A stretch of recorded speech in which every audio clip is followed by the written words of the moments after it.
capítulo 8.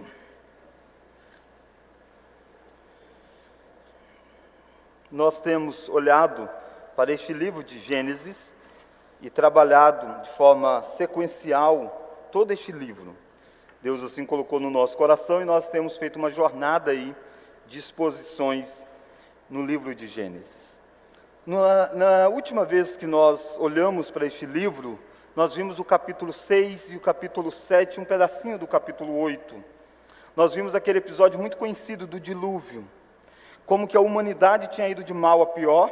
Houve uma mistura das duas descendências, a descendência do povo de Deus, os descendentes de Sete, com a descendência da serpente, a descendência de Caim, de um grupo que não estava nem aí para Deus. E essa mistura causou uma grande ruína moral na sociedade, trouxe violência, maldade, e as pessoas tinham o coração totalmente depravado contra Deus. Foi tamanha essa situação que Deus resolveu destruir tudo. Então Deus havia criado e Deus diz, agora eu vou botar fim nisso tudo. Mas Deus faz, por seu ato de graça, Deus preserva uma família, a família de Noé. Esse homem é trabalhado pelo próprio Deus e ele tem uma conduta íntegra, justa, temente a Deus. E ele se distingue de toda uma humanidade daquela época, por sua fé na promessa que Deus havia feito.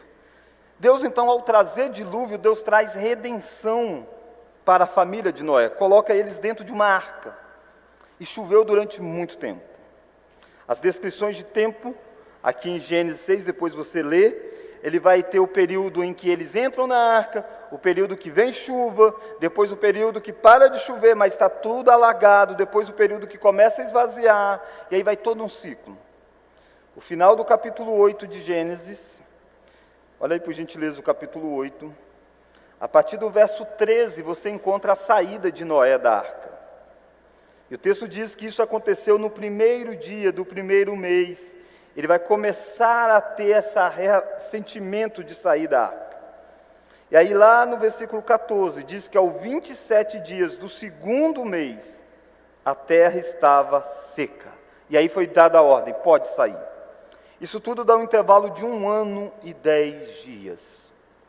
Noé ficou 1 ano e 10 dias dentro de uma arca. E é interessante você perceber que Deus não ficou o tempo todo conversando com Noé enquanto ele estava na arca. Deus disse antes o que iria fazer, mandou Noé construir a arca a um intervalo grande de tempo, depois ele entra na arca e aí começa o dilúvio. E de repente Deus se lembra de Noé, e é hora então de fazê-lo sair desta arca, uma vez que a terra está seca. Noé sai com a sua família, com a sua esposa, com seus filhos e com as mulheres dos seus filhos. E ele está pisando agora em um novo mundo, não mais um mundo como era antes. Os estudiosos relaciona esse episódio com a teoria científica de que uma vez o mundo foi um grande continente chamado Pangeia, e que houve algumas coisas que fez com que este grande continente se partisse em vários continentes, que é o que temos hoje. Essa é uma teoria científica e faz sentido à luz dos princípios do dilúvio, e provavelmente o dilúvio foi essa grande catástrofe que causou essa divisão dos continentes. O mundo está diferente, não há mais ninguém naquela terra. Todos os seres estão mortos, a não ser Noé, sua família, e os bichos que Noé colocou dentro da arca. E agora é hora de começar um novo mundo. E é sobre isso que eu quero olhar com você. O novo mundo pós-dilúvio. O que é que tem neste novo mundo pós-dilúvio? Nós vamos olhar o capítulo 8, o final do capítulo 8, e todo o capítulo 9, se Deus assim permitir. E eu quero ler à medida em que nós fomos, então, mostrando o que tinha nesse novo mundo. E a primeira lição é que esse novo mundo inicia com a adoração. O novo mundo inicia com um ato de adoração. Olha aí comigo a partir do verso 20 até o verso 22. Verso 20 e 21, na verdade. Levantou Noé um altar ao Senhor, e tomando de animais limpos e de aves limpas, ofereceu o holocausto sobre o altar. E o Senhor aspirou o suave cheiro. Só até aí. Esse é um ato cultico. Noé sai com a sua família, tem um mundo para ser reconstruído. Noé não tem nenhuma casa ainda, ele tem uma arca. A arca serviu para preservá-lo da enchente, da chuva, daquilo tudo. Agora ele precisa recomeçar a vida. Ele precisa colher, plantar para colher, ele precisa cuidar da subsistência, ele precisa arranjar casa para ele e para os seus filhos, precisa começar um trabalho árduo de reconstrução. Mas o que você encontra em Noé, como primeiro ato deste novo mundo, é um culto a Deus. Irmãos, saber para que nós fomos criados faz toda a diferença na forma como nós vivemos. Todos nós vivemos em relação a inúmeras coisas. E nós precisamos viver ciente daquilo para o qual Deus nos fez. E Deus nos fez para a adoração dEle. E aqui Noé está então sintonizado com este propósito. Ele constrói um altar. É interessante o contraste que é feito aqui com o ato de Noé, com aquilo que a descendência de Caim tinha construído.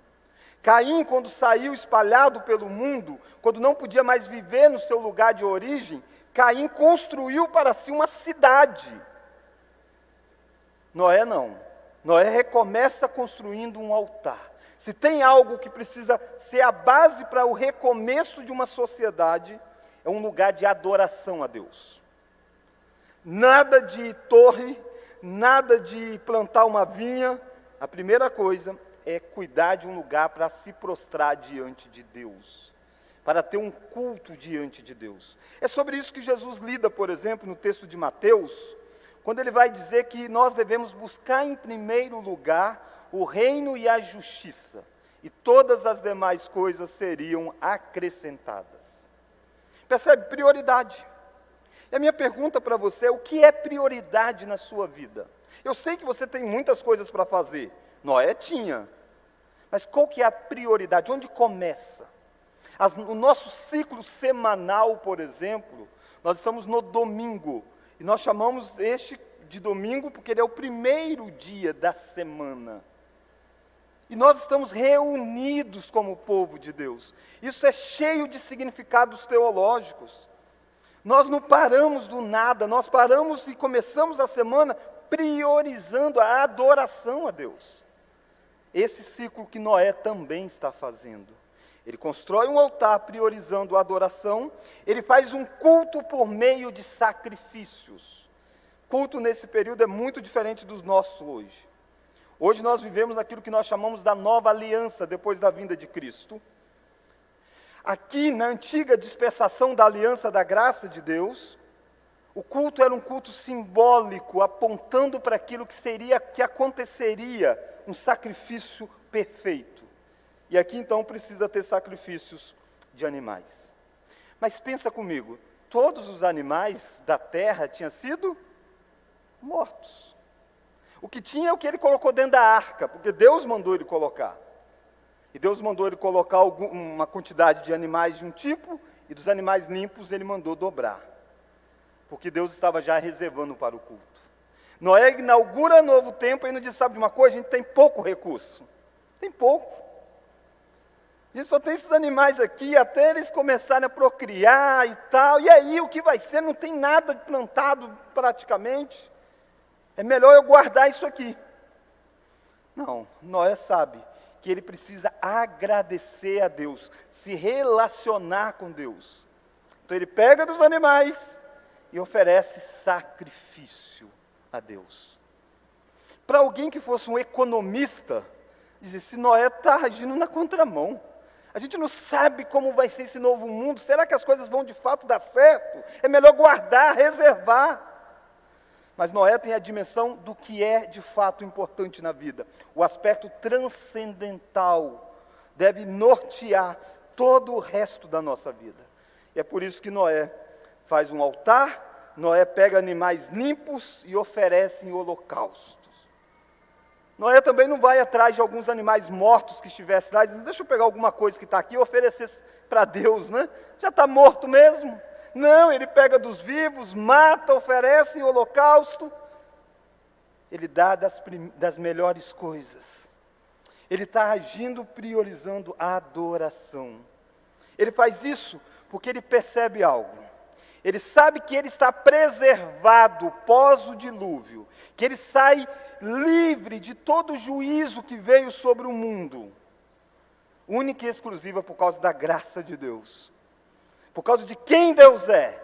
Então ele precisa oferecer a Deus o que ele tem, porque a vida dele foi salva por causa de Deus. Quando eu e você entendermos que nós fomos salvos por causa de Deus, adorar a Deus vai ser o maior prazer da nossa vida. Estar e oferecer a Deus aquilo que nós temos será a grande razão da nossa existência. Então o novo mundo inicia com a adoração. É lindo isso. Ele sai da arca, faz um altar, mata animais, sacrifica e a adoração a Deus. E Deus recebe aquilo. O texto diz que Deus aspirou o suave cheiro. Deus está pacificado com o homem por causa de sacrifício. Mas esse culto mostra derramamento de sangue. Esse culto mostra que para Noé poder adorar a Deus, grato pela libertação, ele sabe que coisas precisam morrer. E aqui são animais, apontando para a grande morte que é a de Cristo na cruz do Calvário. Então a minha primeira pergunta para você é esta: qual o lugar que a adoração tem na sua vida? Se você fosse o Noé, por onde você recomeçaria a reconstruir o novo mundo? Onde estaria a sua principal dedicação? Precisa ser no culto ao Senhor. Você não é um Noé, mas você é alguém alcançado pela mesma graça que Noé foi. Você pode toda semana começar com uma adoração a Deus de forma congregacional. Eu e você só deveríamos faltar o culto por algo muito sério. Culto deveria ser a primeira coisa da nossa agenda, como era a primeira coisa da agenda de Noé. Mas eu quero olhar com você a segunda lição.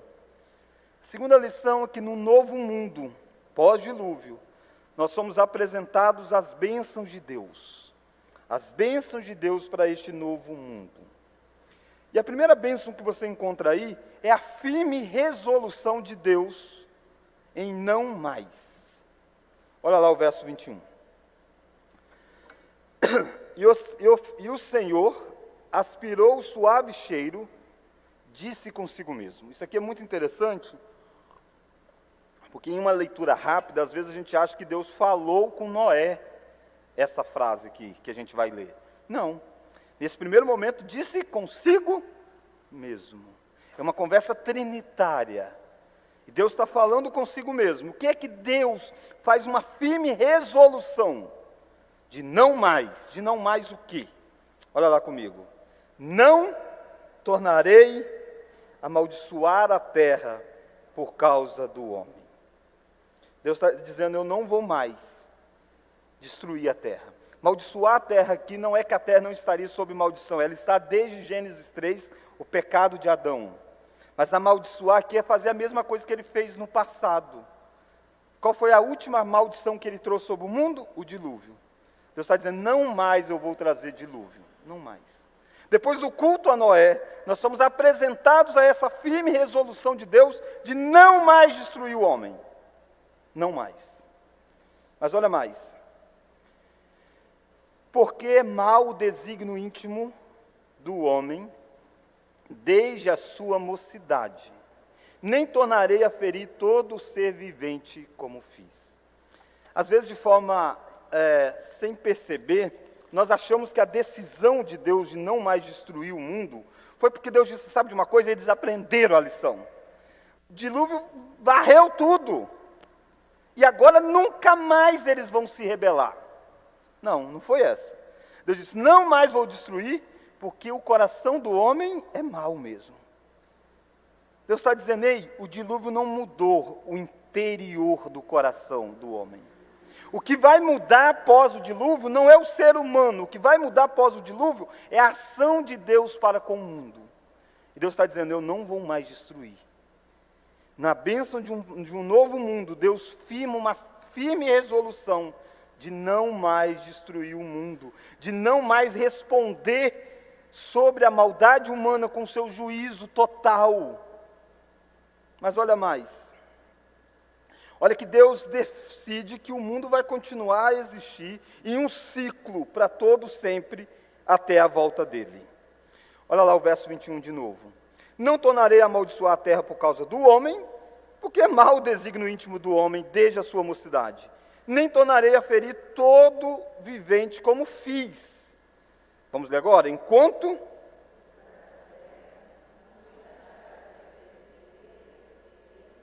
frio e calor, verão e inverno, dia e noite. Isso aqui é tipo uma aliança que Deus está dizendo.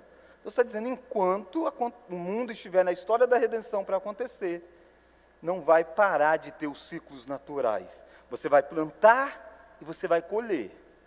Em maior e menor grau, tem várias tragédias, várias coisas, mas vai acontecer, vai ter coisa. Vai ter frio e vai ter calor.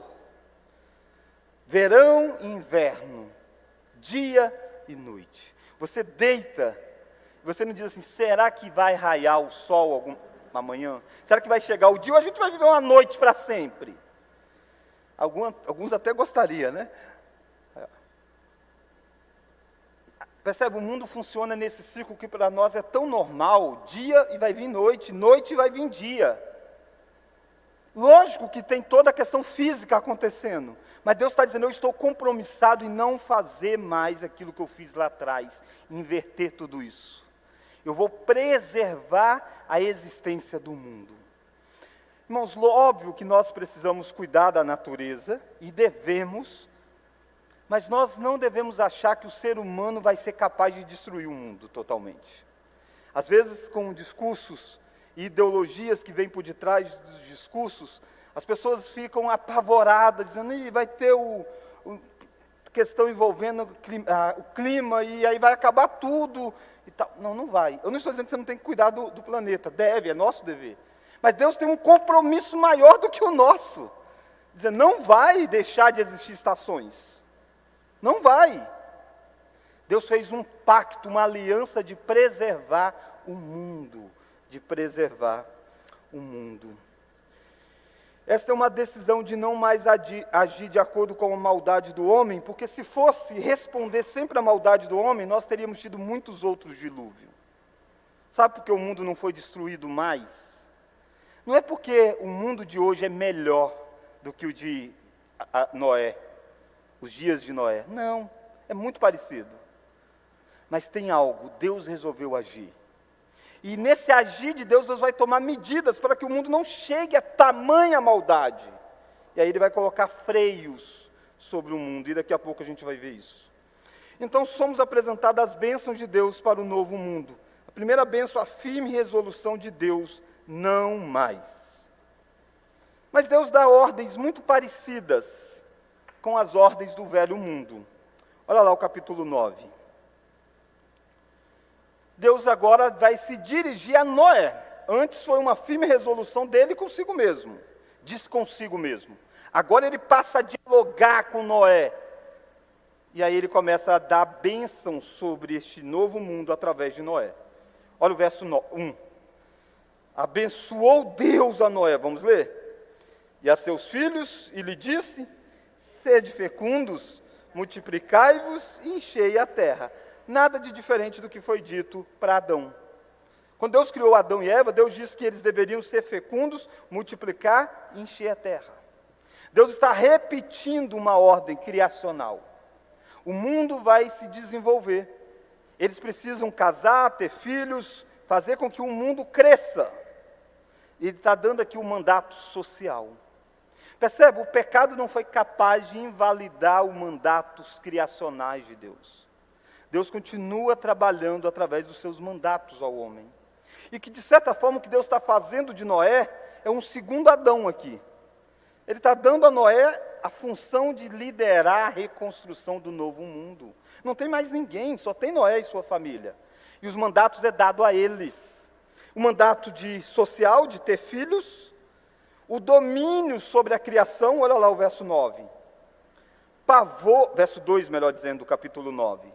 Pavor e medo de vós virão sobre todos os animais da terra, e sobre todas as aves dos céus, tudo que se move sobre a terra, e todos os peixes do mar nas vossas mãos serão entregues. Deus está dizendo, você vai dominar. Lembra que Deus disse para Adão? Domine sobre a criação. Ele está dizendo para Noé a mesma coisa. E a criação foi afetada pelo pecado. Isso é mais difícil. Então Deus diz, eu vou colocar pavor sobre os animais. Eles vão se submeter a você. Eles vão temer o seu governo sobre eles. Mas você tem domínio sobre os animais. É Deus dando um mandato cultural aqui para Noé. É um mundo com velhas ordens. É um mundo novo. Mas as mesmas ordens dadas a Adão estão sendo repetidas a Noé. Mas há um elemento de novidade nesta ordem. E aqui você encontra a ênfase no valor do sangue. No valor do sangue. Olha o versículo 3. Tudo o que se move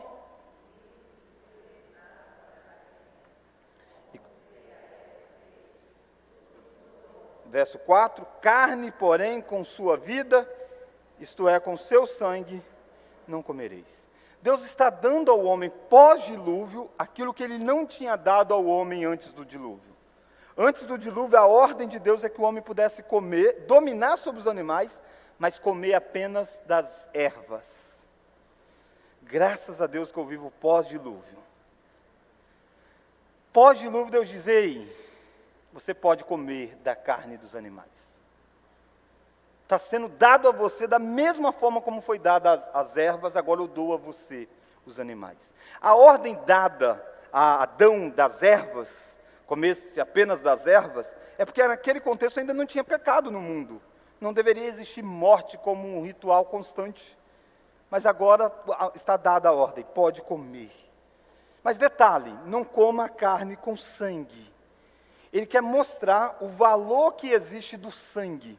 Porque o sangue é extremamente rico para a cultura judaica, para a teologia do culto na cultura judaica. Aliás, a Bíblia vai dizer para nós que sem derramamento de sangue não há remissão de pecados. O que Deus está dizendo, eles não deveriam pegar lá o animal vivo, correndo e morder no animal e comer. Não, não pode isso. Ele não pode pegar um animal que foi morto de qualquer jeito e comer, não. Precisa sangrar o animal, tirar todo o sangue, e aí sim comer. Porque o sangue, eles precisam aprender que o sangue tem um grande valor. Essa regra não está valendo para nós hoje, no sentido do sangue do animal. Lógico que você não deve ficar comendo animal vivo por aí, né? Não deve.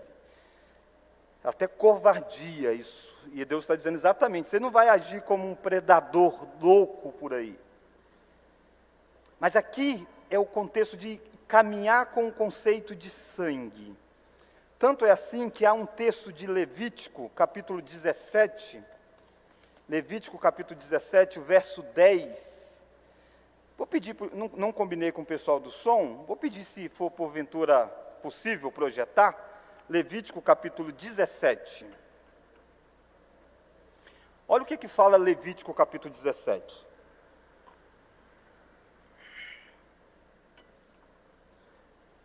Levítico 17, verso 10. É possível?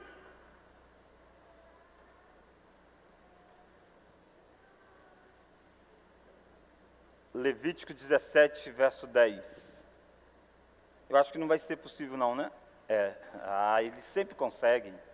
Levítico 17, verso 10. Vamos ler? Está sendo projetado aqui, até o verso 12. Ó. Qualquer homem...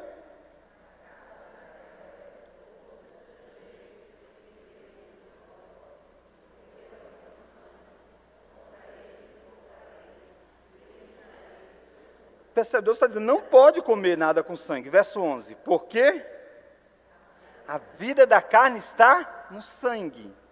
Eu vulo para fazer expiação pela vossa alma, porquanto é o sangue que fará expiação em virtude da vida. Portanto, tendo dito aos filhos de Israel...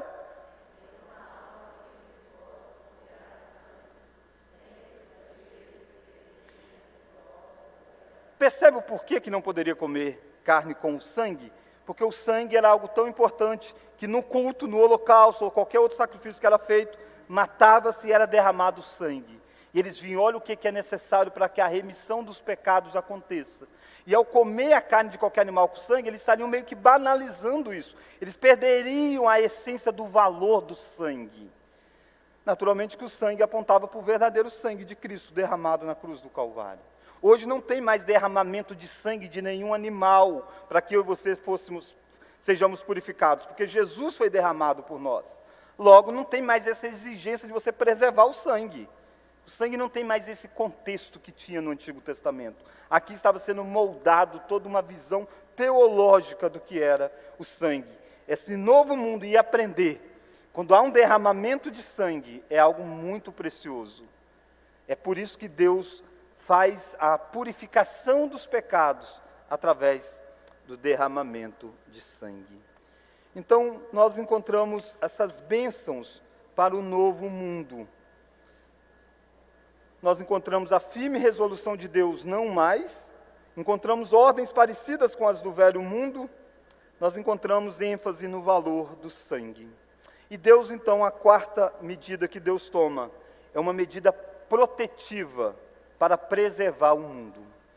Quais foram os pecados outrora, nos dias de Noé, que fez com que houvesse essa destruição? O casamento entre as duas linhagens, e isso gerou uma geração de pessoas impiedosas, maldosas, violentas, e a violência se espalhou de tal forma. Deus vai tomar uma atitude para preservar que a violência não espalhe mais sobre o mundo. E olha a medida que ele vai tomar. Olha para o capítulo 9. Olha o capítulo 9. Olha aí comigo, a partir do verso de número 5. Gênesis 9. Certamente requererei o vosso sangue, o sangue da vossa vida, de todo animal requererei, como também da mão do homem. Sim, da mão do próximo, e de cada um requererei a vida do homem. Se alguém derramar o sangue do homem pelo homem, se derramará o seu, porque Deus fez o homem segundo a sua imagem. O que é que Deus está estabelecendo aqui? A pena capital. Deus está dizendo, é tão precioso a vida humana, que se alguém tirar a vida humana, ele precisa ser morto. É uma medida para refrear o mal no mundo, para que o mundo não se tornasse tão violento quanto outrora foi. Deus disse, eu não vou destruir mais o mundo, então eu vou fazer o quê? Vou estabelecer coisas para preservar, refrear este mal. E uma delas é esse conceito de pena capital, pena de morte sendo estabelecida por Deus. Essa pena é estabelecida antes das leis mosaicas. Essa pena é estabelecida no novo mundo criado. E um mundo atingido pelo pecado, mas no novo mundo. Isso aqui deveria nos lembrar que nós precisamos ser muito mais cautelosos. E em forma muito simplista dizer, olha, eu sou contra a pena de morte porque eu sou cristão. Isso não é condizente com a fé cristã. A gente precisa estudar isso melhor. A pena de morte estava lá, no novo mundo com Noé, sendo estabelecida. Por que Deus está fazendo isso? Porque a vida humana tem muito valor. Às vezes a gente acha que é a banalização da vida, né? Não, é exatamente o contrário. É a preservação da vida. Você vai ver na lei mosaica diversos desdobramentos disso. Se um animal matasse um ser humano, o animal deveria ser morto para preservar a vida humana.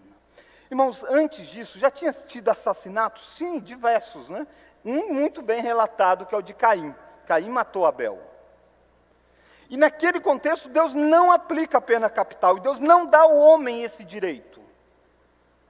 Deus não dá. Ao contrário, Deus coloca uma marca em Caim, Caim está temendo que matem ele. Deus diz, ninguém vai tirar a sua vida, Caim, você está marcado. Quem tirar a vida de Caim vai sofrer consequências.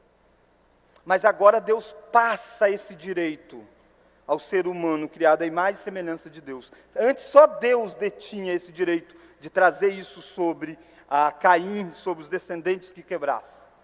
Agora isso é dado ao ser humano. Não no sentido de vingança pessoal, nada disso. Você encontra no desenvolver bíblico que isso sempre foi dado a autoridades. Em Israel tinha os julgamentos para que isso acontecesse. No Novo Testamento, você vê Paulo dizendo que o Estado tem a espada dada por Deus. Quer não temer a autoridade? Seja obediente. Se você for desobediente, não é sem motivo que ela traz a espada, ela é ministro de Deus. Está em Romanos capítulo 13. Há um livrinho do Dr. Solano Portela, que vale a pena talvez você ler, Pena Capital, onde ele vai abordar isso bem mais amplo, né? Eu aqui apenas citei, sei que o assunto é longo, daria para nós tratarmos como um estudo, mas aqui a nossa ênfase é no sermão, né? Mas perceba, a pena capital estava presente aqui, como instrumento de refrear o mal no mundo. Óbvio que a aplicação disso hoje precisa ser muito bem estruturado. Eu não estou aqui de forma inocente dizendo que isso deve ser totalmente dada. Mas a gente precisa entender que Deus tem mais sabedoria do que nós. Deus é mais sábio do que nós. Esse princípio é um princípio que vem do próprio Deus. Às vezes, neste mundo pós-moderno, nós achamos que somos mais sábios do que Deus, né? Tem muitas ideologias que dizem, olha, você não pode ficar comendo carne de animal, não, isso é violência. Deus está dizendo, coma! Você está dizendo, não pode. Eu não estou dizendo que você, se você optar por não comer, beleza, não há problema nenhum com isso. Você não pode achar que isso é superior moralmente. Porque já viu como é que isso se tornou uma mentalidade, que isso é superior mentalmente? Moralmente, melhor dizendo. Então eu sou alguém que toma muito cuidado com a criação. Eu acho absurdo comer a carne de um animal. Deus está dizendo, ei, eu estou dando para você comer. Quem come, come sem problema nenhum, não há pecado nenhum com isso. E da mesma forma a gente diz, não, sabe de uma coisa? Existe um meio melhor para cuidar da violência humana, é fazendo tal e tal coisa. Deus tem um princípio, Deus é mais sábio que nós. Deus é mais sábio que nós. Óbvio que a gente precisaria de conversar sobre muitas coisas. Nós temos um Estado que muitas vezes não sabe fazer o mínimo, né? Mas, biblicamente, nós não podemos dizer que é contrário à palavra de Deus que o Estado exerça o poder da pena de morte. Irmãos, por fim, dessas bênçãos deste novo mundo, nós encontramos a aliança renovada com Noé. Olha agora o versículo de número 8. Disse também Deus a Noé e a seus filhos, eis que estabeleço a minha aliança convosco e com a vossa descendência, e com todos os seres viventes que estão convosco, assim as aves, os animais domésticos, os animais selváticos, que saíram da arca, com todos os animais da terra. Estabeleço a minha aliança convosco, não será mais destruída toda a carne por águas do dilúvio, nem mais haverá dilúvio para destruir a terra. Então percebe aquela resolução que Deus fez? Deus agora torna isso conhecido a Noé. Deus está renovando a aliança da graça e mostrando isso a Noé, e Noé vai ser o mediador dessa aliança.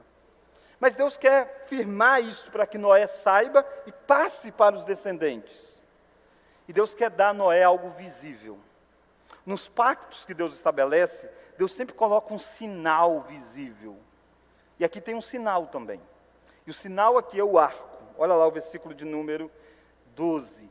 Disse Deus, este é o sinal da minha aliança que faço entre mim e vós e entre todos os seres viventes que estão convosco para a perpétua geração. Vamos ler o 13? Porém,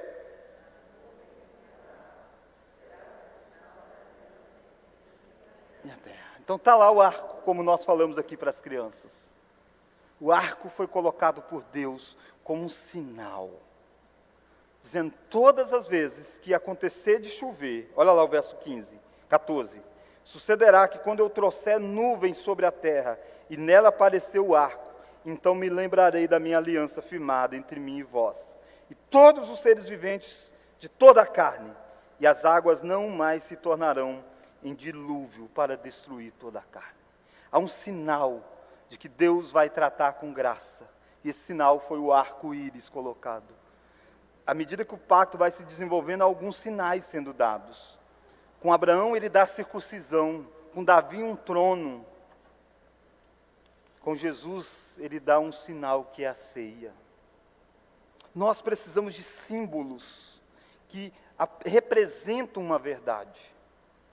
Quando você está andando por aí, você vê determinados símbolos, rapidamente você sabe o que significa. Se você tem um adolescente e você vê um M lá meio que vermelho com amarelo, você sabe que é o McDonald's. Você sabe que tem alguma coisa aí por detrás. Deus também sabe que nós precisamos de algo visual. Mas Ele não deixa nosso bel prazer criar coisas visuais. Ele mesmo faz as coisas. E uma delas é o arco, para dizer, está aqui a aliança de que eu não vou mais destruir. E a palavra arco aqui é uma palavra inicialmente para contexto militar. É uma palavra de guerrear. O arco era usado para ferir. E o que o texto está dizendo é que Deus tirou o arco dele e colocou, dizendo, eu não estou mais em ferir vocês. Eu estou desarmado nessa relação com vocês. Eu não vou mais ferir vocês por causa do coração de vocês. Vocês são pecadores mesmo. Mas olha uma aliança que eu estabeleço, um arco. O meu arco está sobre vocês. Muitos anos depois, Jesus vai fazer um sinal também, que é a ceia do Senhor, que nós vamos participar nessa noite. Ele pega algo visual e diz, quer saber que eu amo vocês? Está aqui um pão, que é partido, significa o meu corpo. Está aqui o fruto da videira, o cálice da nova aliança, representa o meu sangue derramado por vós. Por isso nós não inventamos esse sacramento, mas por isso nós não o desprezamos, nós o temos com grande valor. Assim como Noé olhava para o arco e dizia, Deus não destrói mais o mundo, nós olhamos para o pão e para o vinho e dizemos, Cristo morreu por nós. Minha pergunta para você é, como você desfruta dessas bênçãos do novo mundo? Como você se relaciona com os princípios deste novo mundo? Mas eu quero caminhar para a terceira e última lição. Velhos pecados continuam presentes. Se parasse aqui, a gente ia achar que a gente já estava até no novos céus e nova terra. Mas não estamos.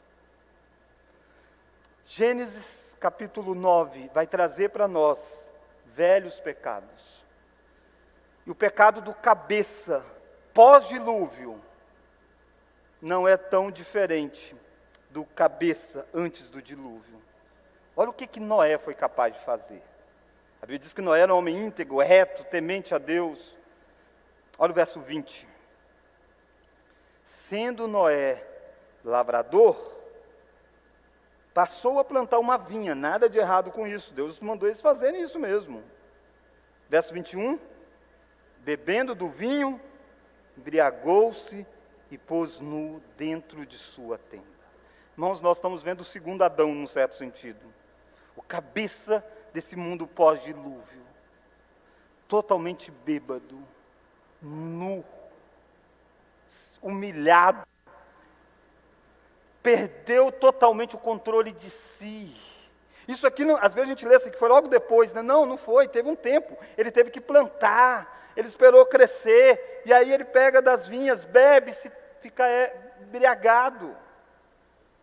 Interessante que o primeiro homem caiu comendo de um fruto proibido.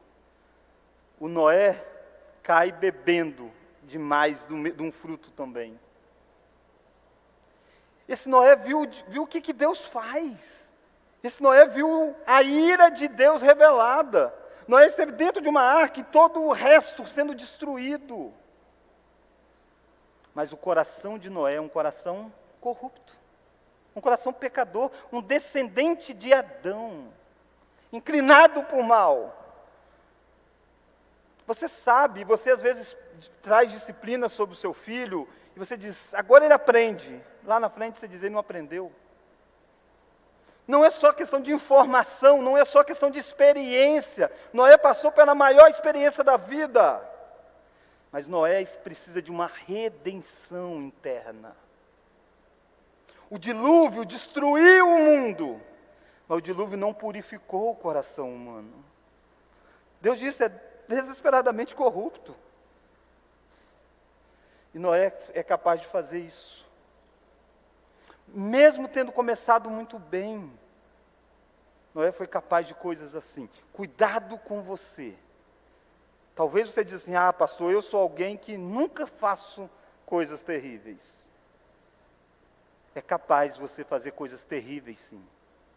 Se Deus entregar você a você mesmo, assim como entregar eu a mim mesmo, coisas terríveis nós fazemos.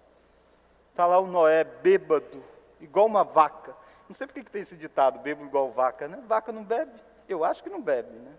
Nunca vi, pelo menos. Está lá Noé bêbado. Filhos parecidos com os do velho mundo.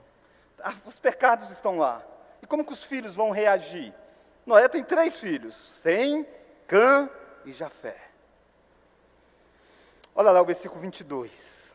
Cã, pai de Canaã, vendo a nudez do pai, fê-lo saber, fora seus 2 irmãos. Então Sem e Jafé tomaram uma capa, puseram-no sobre os próprios ombros de ambos, e andando de costas, rostos desviados, cobriram a nudez do pai, sem que a visse. Despertando Noé do seu vinho, soube o que fizeram o filho mais moço, e disse, maldito seja Canaã, seja servo dos servos a seus irmãos. E ajuntou, bendito seja o Senhor, Deus de Sem, e Canaã lhe seja servo, engrandeça Deus a Jafé, e habite ele nas tendas de Sem, e Canaã lhe seja servo. Percebe? Noé errou muito, mas o filho de Noé errou muito mais. O pecado de Noé foi privado, num certo sentido, foi dentro da tenda. Cã vê isso, e Cã sai e conta para os irmãos, zombando um tanto quanto que do pai. Ele vê a nudez do pai, e nudez no Antigo Testamento é algo que deveria ser tampada. Quando o homem pecou, Deus veio e cobriu a nudez, é vergonha. E está o filho vendo a nudez do pai, não só vendo, mas fazendo nada para conter isso. Ao contrário, ele está fazendo para contar isso. E aí vem outros 2 filhos, meio que de lado, de costas, com um pano, não querendo ver a situação do pai, cobre o pai, honrando o pai, sendo obediente ao pai, enquanto que Cã fez algo terrível. Os filhos de Adão, você encontra Caim e Abel, Caim 7. Você está vendo a mesma coisa aqui. Você está vendo que o dilúvio não matou os descendentes da serpente. Cã era um descendente da serpente, de Satanás. Cã esteve dentro da arca, mas Cã era um descendente da serpente. Não pense você que por você ter um pai temente a Deus, uma mãe temente a Deus, significa que você seja. Não pense você que por estar dentro de uma igreja, significa que você seja temente a Deus. Cã estava com tudo isso. Cã tinha a melhor história para contar. Mas Cã tinha um coração que desprezava a autoridade que Deus colocou sobre ele. Cã poderia ter tratado isso de uma forma secreta. Ele viu o pai, ele ter feito isso, pegado um pano, meio que tampando o rosto, cobrisse o pai, não contasse para ninguém, foi dentro da tenda. Estava resolvido, encobre o pecado. Não, ele prefere espalhar. E Deus o ama, e Noé, debaixo da ordem do próprio Deus, no sentido de profetizando o futuro, Cã é amaldiçoado com seu filho Canaã. Você conhece essa palavra, Canaã? Para onde Israel estava indo? Quando saiu do Egito? Para Canaã. Percebe? Isso aqui tem todo um significado para quem estava lendo. Deus disse para que Israel poderia chegar em Canaã e destruir os moradores de lá, os cananitas. A história remete a muita coisa. E volta lá no pós-dilúvio, com Cã tomando uma decisão terrível e o seu filho sendo levado junto. Sem é abençoado. Diz, olha, que Sem seja abençoado. E sabe quem vai vir de Sem? Abraão. Sabe quem vai vir de Abraão? Jesus Cristo. Aqui está o anúncio do Evangelho também. De Sem, a bênção está em Sem, está em viver debaixo da direção de Sem. De Jafé pode ser abençoado, basta viver nas tendas de Sem. Canaã vai ser amaldiçoada.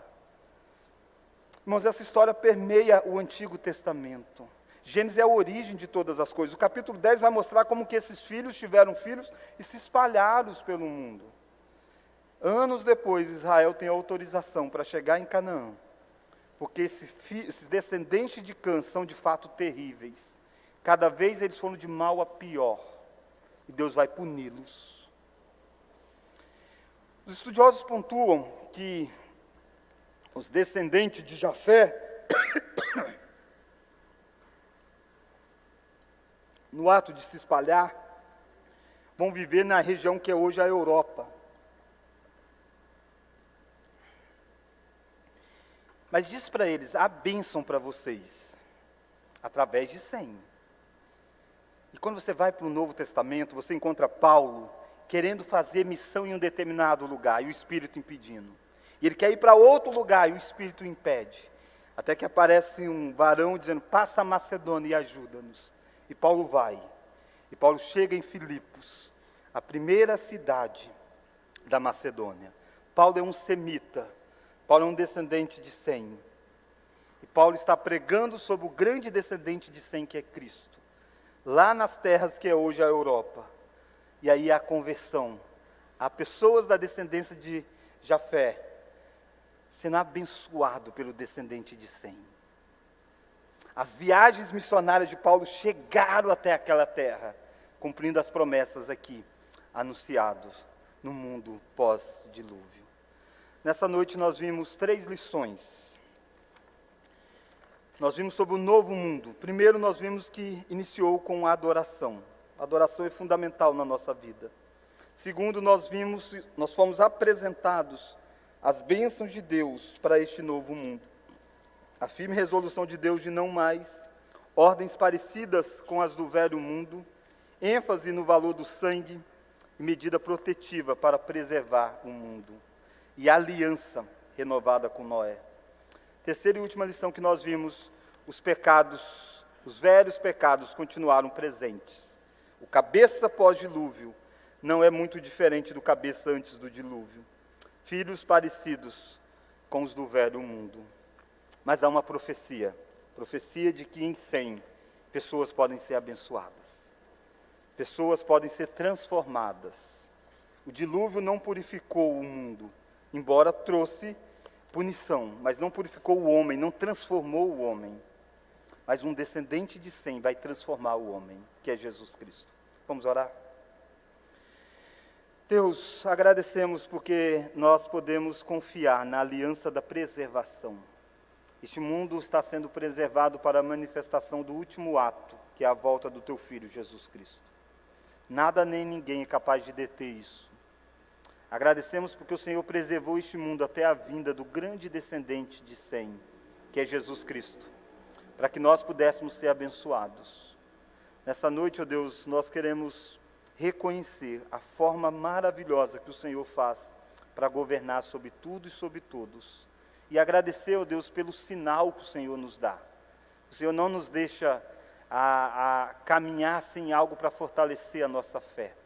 Obrigado, ó Deus, porque nós vamos participar agora do sinal da nova aliança, a ceia do Senhor. Anima o nosso coração, fortalece o nosso coração, para ver o Senhor fazendo através desse sinal, aquilo que o Senhor mesmo prometeu, mostrando para nós que os nossos pecados foram perdoados, que o Senhor se entregou por nós na pessoa do Teu Filho Jesus Cristo. E é no nome dele que nós oramos. Amém.